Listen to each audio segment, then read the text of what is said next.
Belajar dari Jepang, teknik membuat pupuk kohe tanpa tanah. Pendahuluan, pertanian modern terus berkembang dengan berbagai inovasi untuk meningkatkan produktivitas dan keberlanjutan. Salah satu inovasi yang menarik perhatian adalah teknik pembuatan pupuk kohe tanpa tanah dari Jepang.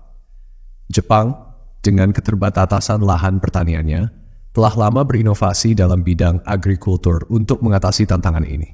Teknik pembuatan pupuk kohe tanpa tanah adalah salah satu solusi yang telah dikembangkan dan terbukti efektif. Artikel ini akan membahas secara mendalam tentang teknik ini, bagaimana cara membuatnya, serta manfaatnya bagi pertanian modern. Apa itu pupuk kohe?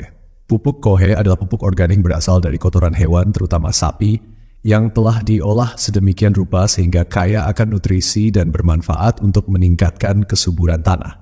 Proses pembuatan pupuk kohe tradisional biasanya melibatkan fermentasi kotoran hewan bersama bahan organik lainnya di tanah. Namun, teknik baru dari Jepang memungkinkan pembuatan pupuk kohe tanpa menggunakan tanah sama sekali. Teknik pembuatan pupuk kohe tanpa tanah.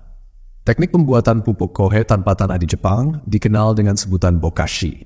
Bokashi adalah teknik fermentasi bahan organik menggunakan inokulan mikroba efektif, Effective Microorganisms (EM), yang dikembangkan oleh Dr. Teruhiga dari Universitas Ryukyu, Jepang.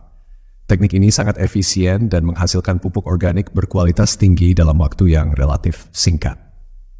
Bahan dan alat yang diperlukan: 1. Kotoran hewan, kotoran sapi, kambing, atau ayam bisa digunakan.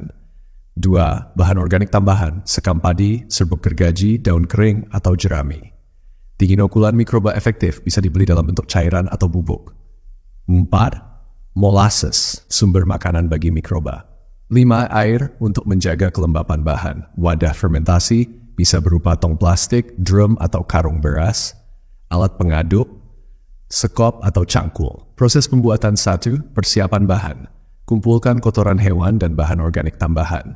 Potong bahan organik tambahan menjadi ukuran kecil untuk mempercepat proses fermentasi. 2. Mencampur bahan teh. Campurkan kotoran hewan dengan bahan organik tambahan dalam wadah fermentasi. Pastikan perbandingan kotoran hewan dan bahan organik tambahan adalah 1:1. 3. Menambahkan inokulan EM. Larutkan inokulan EM dan molasses dalam air perbandingan 1 tablets. Siramkan larutan ini ke campuran bahan, aduk hingga merata. 4. Fermentasi. Tutup wadah fermentasi rapat-rapat untuk menciptakan kondisi anaerob. Simpan di tempat yang teduh dan terhindar dari sinar matahari langsung. Biarkan fermentasi berlangsung selama 2-3 minggu. Periksa kelembapan secara berkala, tambahkan air jika terlalu kering. 5. Pematangan. Setelah 2-3 minggu, buka tutup wadah dan biarkan pupuk terkena udara selama 1 minggu untuk proses pematangan. Aduk sesekali untuk memastikan fermentasi berjalan merata.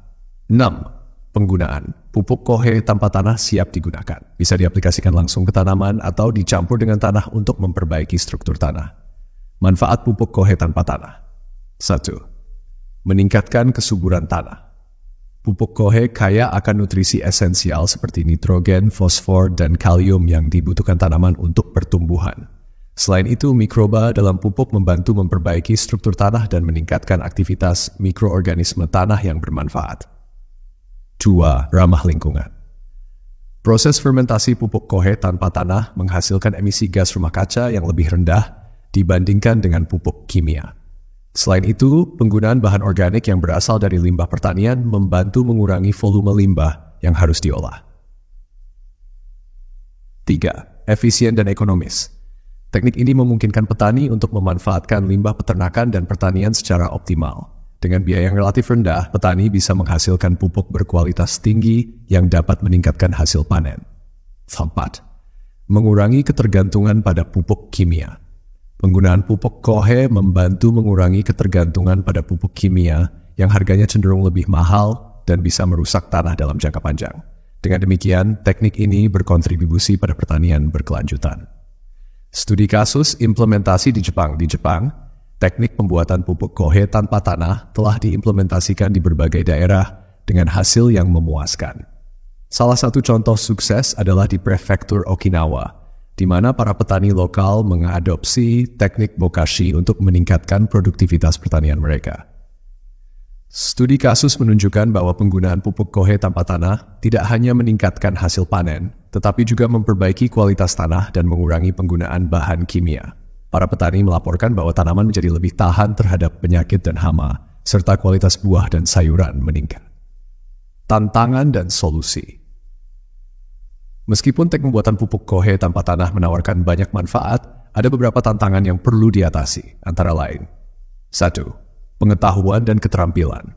Banyak petani mungkin belum familiar dengan teknik ini. Pelatihan dan penyuluhan diperlukan untuk memastikan mereka memahami cara pembuatan dan penggunaannya.